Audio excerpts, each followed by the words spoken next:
जंगल में टूनी चिड़िया अपने पति टुन्नू चिड़ा और अपनी बेटी टुनटुनी के साथ रहती थी। टुन्नू चिड़ा जंगल में कड़कनाथ सेठ के यहाँ पर काम करके अपने परिवार का पेट भरता था। टूनी चिड़िया का परिवार खुशी खुशी अपने दिन गुजार रहा था, लेकिन एक दिन अचानक टुन्नू चिड़ा की बहुत ज्यादा तबीयत खराब हो जाती है।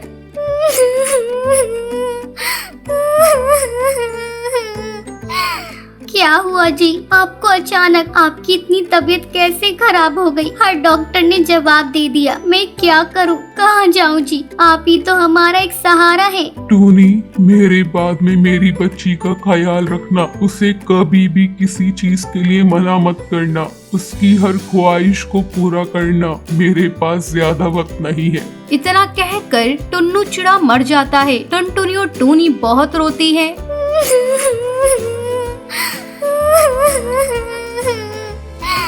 ऐसे ही काफी साल गुजर जाते हैं। टूनी चिड़िया मेहनत मजदूरी करके अपनी बेटी को पाल रही थी। अब होली का दिन आ जाता है। जंगल में सब पक्षी अपने परिवार के साथ होली मना रहे थे। टुनटुनी अपने घोंसले से उदास बैठे उन्हें होली खेलता हुआ देख रही थी। काश मैं भी इन सब पक्षियों के साथ होली मना पाती। हमारे पास भी रंग और अच्छे कपड़े होते पहनने के लिए, पर ऐसा कुछ भी नहीं है। तभी वहाँ टूनी चिड़िया आती है। टुनटुनी बेटा, क्या हुआ? तू इतनी उदास क्यों बैठी है? आज तो त्योहार का दिन है ना? माँ, कैसा त्योहार? ना हमारे पास होली खेलने के लिए रंग है, ना ही पहनने के लिए अच्छे नए कपड़े। देखिए ना, बाहर सब पक्षी कितनी खुशी से होली मना रहे हैं और हम यहाँ उदास गरीब अपने घोंसले में बैठे हैं। काश पापा जिंदा होते तो हमें ये सब देखना नहीं पड़ता। माँ, पापा हमें छोड़कर क्यों चले गए? ये सुनकर टूनी चिड़िया की आंखों में आंसू आ जाते हैं और उसे अपने पति टुन्नू चिड़ा की बात याद आ जाती है और वो अपने मन में सोचती है, बेटा, मैंने तेरे पापा से वादा किया था, मैं तुझे कभी भी किसी चीज की कमी नहीं होने दूंगी और तेरी हर ख्वाहिश को पूरा करूंगी।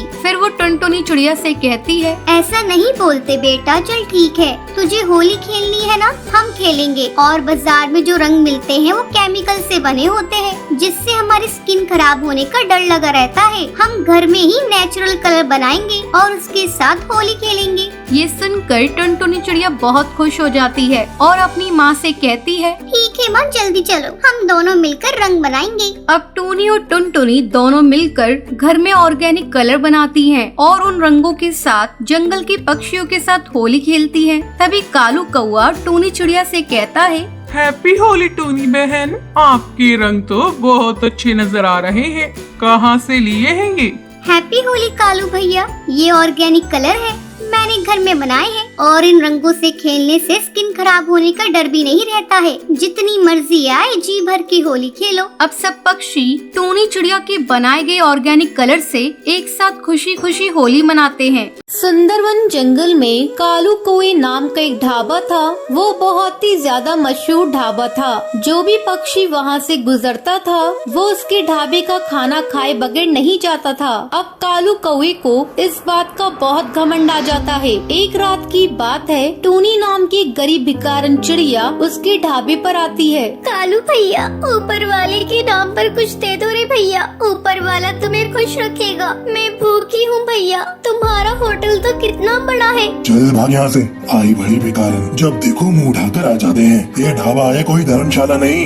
ये कहकर कालू कौवा टूनी चिड़िया को धक्के मार के वहाँ से निकाल देता है। अगले दिन कालू कौवे का नौकर चिंटू चिड़ा आता है। मालिक, वो भिखारन टूनी चिड़िया ढाबे के बाहर भूख के मारे मर गई है। अब क्या होगा? अरे ये क्या हो गया? सुन चिंटू, जल्दी से इसकी लाश को पीछे वाले कुएं में डाल दे, किसी को पता नहीं चलेगा। अब वो टूनी चिड़िया की लाश को कुएं में डाल देते हैं। ऐसे ही काफी दिन गुजर जाते हैं। एक दिन रात के टाइम सोनू कबूतर अपने परिवार के साथ ढाबे पर आता है। पापा, मैं तो मटर पनीर खाऊंगी, जल्दी से मंगवा दो, मुझे बहुत तेज भूख लग रही है। तभी वहाँ पर टूनी चिड़िया की आत्मा आती है।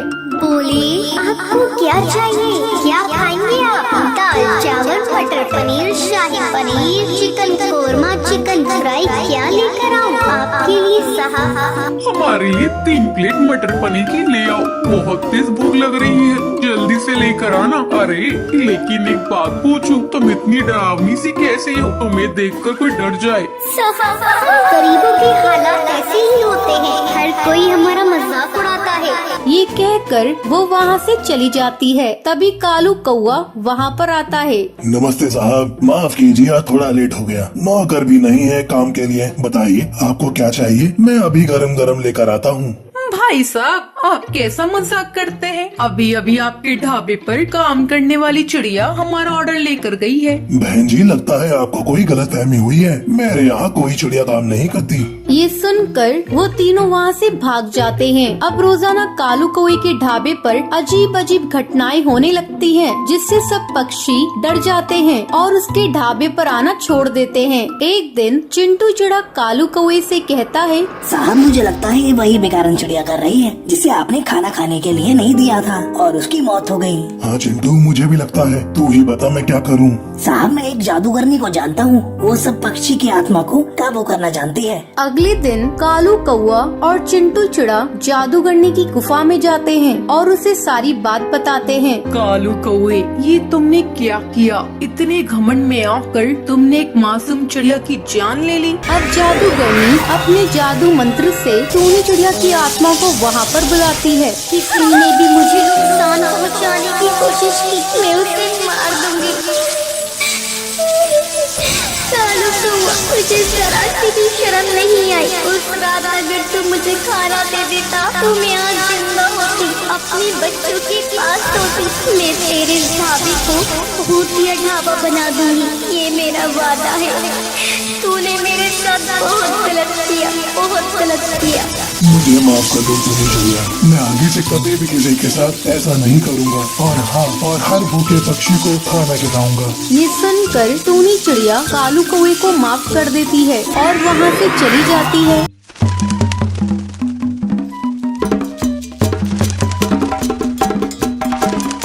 टुनटुनी और मोंटू कबूतर की कल ही नई नई शादी हुई थी। एक दिन मोंटू कबूतर की माँ अपने बेटे और टुनटुनी से कहती है, बेटा तू टुनटुनी को लेकर हनीमून पर चला जा। मैंने तुम दोनों की शिमला की टिकट बुक कर दी है। लेकिन माँ जी, आप अकेले यहाँ कैसे रहेंगी? बहू तू चिंता मत कर, मैंने तेरी बुआ सास को यहाँ बुला लिया है। अगले दिन टुनटुनी और मोंटू कबूतर हनीमून मनाने के लिए शिमला के लिए निकल जाते हैं।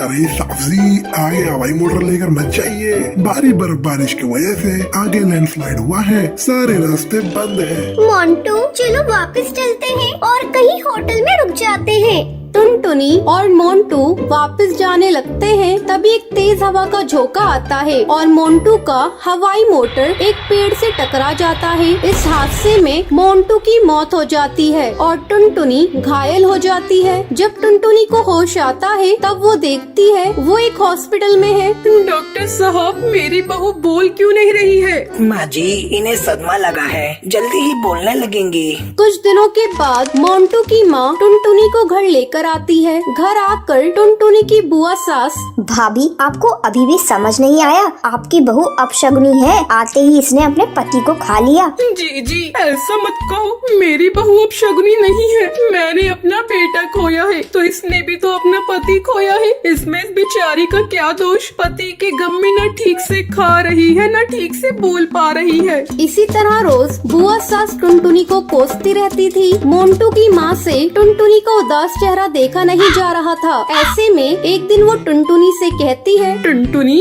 तू अपनी पढ़ाई फिर से शुरू कर दे, तू फिर से कॉलेज जाना शुरू कर दे बेटा। माँ जी, मुझसे पढ़ाई नहीं होगी, मुझे मोंटू की बहुत याद आती है। मैं उसके बिना कैसे जीऊंगी आप बताइए।